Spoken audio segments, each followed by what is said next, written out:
अस्सलाम वालेकुम। कहानी को आखिर तक पूरा सुनिएगा और अगर आप चैनल पर नए हैं तो सब्सक्राइब ज़रूर कीजिएगा। मैं इस बदकिरदार बदचलन आदमी से शादी नहीं करूँगी।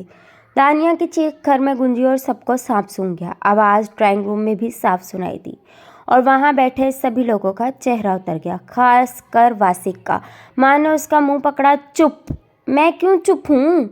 हाँ, मैंने कोई गुनाह थोड़ी किया है। अरे मनहूस, खामोश हो जा। क्यों बाप की इज्जत का जनाजा निकाल रही है? अब की बार बाप दबी आवाज़ में धाड़ा। कौन सी इज्जत? हाँ, कौन सी इज्जत है तुम लोगों की जिसके लिए मैं सूली चढ़ूं? अपनी झूठी इज्जतों को अपने पास रखो और मना करो इन लोगों को। उनकी हिम्मत भी कैसे हुई कि एक बदचलन लड़के का रिश्ता मेरे लिए लेके आए।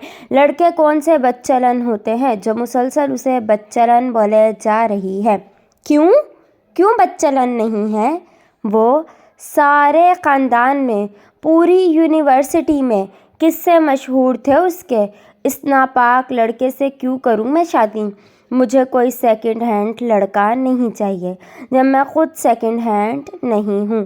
तड़ाक! बाप का ज़ोरदार थप्पड़ उसका गाल लाल कर गया। आवारा, शर्म कर। बाप के सामने क्या क्या बोलती है? फिर कौन आएगा तेरे लिए? इतनी ही बात बहुत है। जो इतने अमीर लोग हमें इज्जत दे रहे हैं तो ज़्यादा चौड़ी हुए जा रही है कुछ नहीं। उसने अपना गाल चलाया। अच्छी बात थी कि अब तकलीफ़ नहीं होती थी।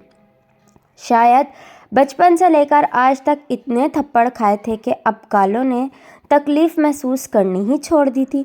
वो बिस्तर पर बैठ गई। बाप का बस नहीं चल रहा था कि इसको काट कर फेंक दे। सारी औलाद फर्माबरदार थी। ये मनहूस पता नहीं कहाँ की पैदावार थी।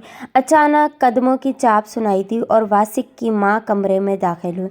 हमने सब सुन लिया है। वासिक के बाबा कह भी रहे थे कि इन नीच लोगों के घर आने की ज़रूरत नहीं, मगर मैं फिर भी लिहाज में आ गई कि घर की बच्ची है। मुझे क्या पता था ये तो तुम्हारे हाथों में ही नहीं। बस जी, क्या करूं, मैं खुद इससे तंग हूँ। इस आवारा को बाप की भी इज्जत का ख्याल नहीं। सब इस पर थू थू करके चले गए। एक आवारा लड़की, एक खुदसर नाफरमान औलाद, जहन्नुमी बदबख्त, इस उम्र में माँ बाप को जलील करवाने वाली। जाने कितनी ही सातें ऐसी ही गुजर गईं। वो याद करने की कोशिश करने लगी कि कभी उसके माँ बाप ने उसकी साइड ली हो, उसे समझा हो, कभी दूसरों के मजाक उड़ाने पर उसके बजाय उन्हें डांटा हो, कभी उसको यकीन दिलाया हो कि हम तुम्हारे माँ बाप हैं, दूसरों या अरे गैरों के नहीं। बहुत याद करने की कोशिश की, मगर जिस चीज़ का वजूद ही ना हो वो याद कहाँ से आए। उसे लगा वो एक यतीम लड़की है जो माँ बाप के होते हुए भी यतीमों जैसी ज़िंदगी गुजारती आई है। जब चाहा किसी ने कुछ भी कह दिया, आगे से उन्हें रोकने टोकने वाला कोई नहीं। उसे वहशत होने लगी। उठकर खिड़की के कवाड़ खोले तो ज़रा सांस आई। आसमान पर चांद रोशनी बिखेर रहा था। उसे देखकर उसे ज़रा ढारस हुई। चलो, कोई तो है जिससे मैं भी अपने गम बांट सकती हूँ। चांद को देखते देखते जाने कब उसकी आंख लग गई। ख्वाब में उसने देखा कि एक घना जंगल है और वो उसमें भागी जा रही है। अचानक से जाने कैसे जंगल में आग लग गई। सब खाकस्तर होने लगा। वो जान बचाने के लिए इधर उधर भागने लगी। धुएं से उसका दम घुटने लगा। अचानक से उसकी आंख खुल गई। शायद तपिश ज़्यादा हो गई थी। नाजुक जिस्म उसे बर्दाश्त नहीं कर पाया। ज़्यादा देर बर्दाश्त करना भी नहीं था। वैसे पेट्रोल से लुथड़े शोलों में लिपटे अपने वजूद को राख होते देखते उसकी आंखें धुंधलाने लगीं।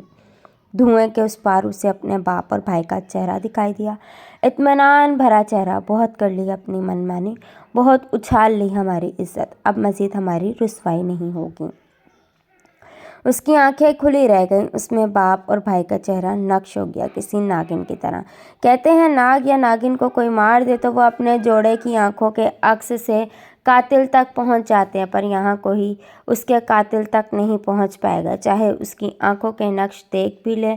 जब भी उसकी रूह एक झटके से खाक हुए वजूद से निकली और उन अरबों नाआसूदा औरतों की रूहों के गिरोह में शामिल हो गई जो अज़ल से अपनी मनमानी की सज़ा दुनियावी खुदाओं से पाती आई हैं और हमेशा पाती रहेंगी। अल्लाह हाफ़िज़।